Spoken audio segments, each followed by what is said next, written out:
حضرت ابو ہریرہ رضی اللہ عنہ روایت کرتے ہیں کہ جناب رسول کریم صلی اللہ علیہ وسلم نے ارشاد فرمایا، قال اللہ ثلاثۃ انا خصمهم یوم القیامہ۔ اللہ کے نبی صلی اللہ علیہ وسلم ارشاد فرماتے ہیں کہ قیامت کے دن 3 لوگوں کے خلاف میں خود فریق ہوں گا۔ 3 لوگوں کی وکالت میں خود کروں گا اور 3 لوگوں کے خلاف فریق میں خود ہوں گا۔ یہ کون کہہ رہا ہے؟ اللہ کہہ رہا ہے کہ 3 لوگوں کا وکیل ہوں گا اور 3 لوگوں کے خلاف فریق ہوں گا۔ نمبر 1، رجل اعطى بی ثم غدر۔ ایک شخص نے میرے نام کو استعمال کیا پھر اس نے دھوکہ دیا۔ اگلے کو مطمئن کرنے کے لیے اس نے قسم کھائی، قسم کھا کے میرے نام کا استعمال کیا۔ اگلا سمجھا کہ یہ بندہ سچ بول رہا ہے اس لیے کہ اللہ کا نام لے رہا ہے۔ اللہ کا نام لے کے اللہ کی قسم کے ساتھ کہنے والا شخص جھوٹا نہیں ہوتا، اس نے اعتماد کیا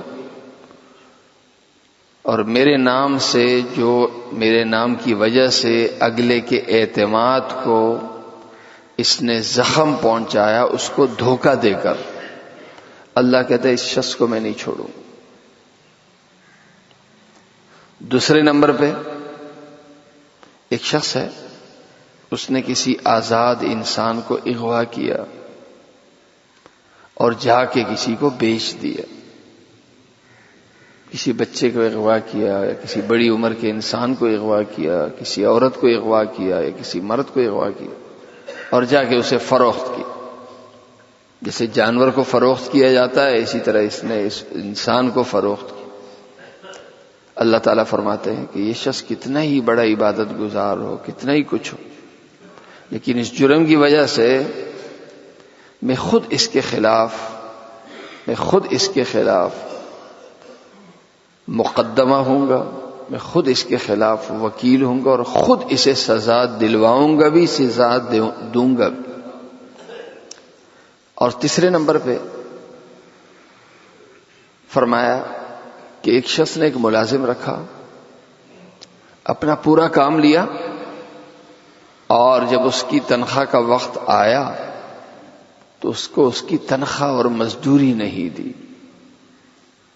فرمایا یہ شخص بھی اللہ کو اتنا ناپسند کہ اللہ تعالیٰ اس کو بھی قیامت کے دن اس طرح سزا دیں گے جیسے پہلے دونوں کو اللہ تعالیٰ دیں گے۔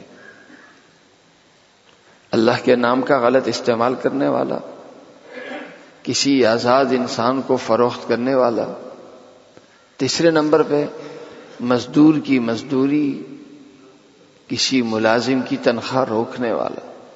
یہ کتنے بڑے گناہ ہیں کہ اللہ تعالیٰ نے فرمایا کہ اس شخص کے خلاف قیامت کے دن میں خود فریق ہوں گا اور اس کے خلاف میں خود مقدمہ کروں گا اور اسے میں خود سزا دوں گا۔ اللہ تعالیٰ میری اور آپ کی حفاظت فرمائے۔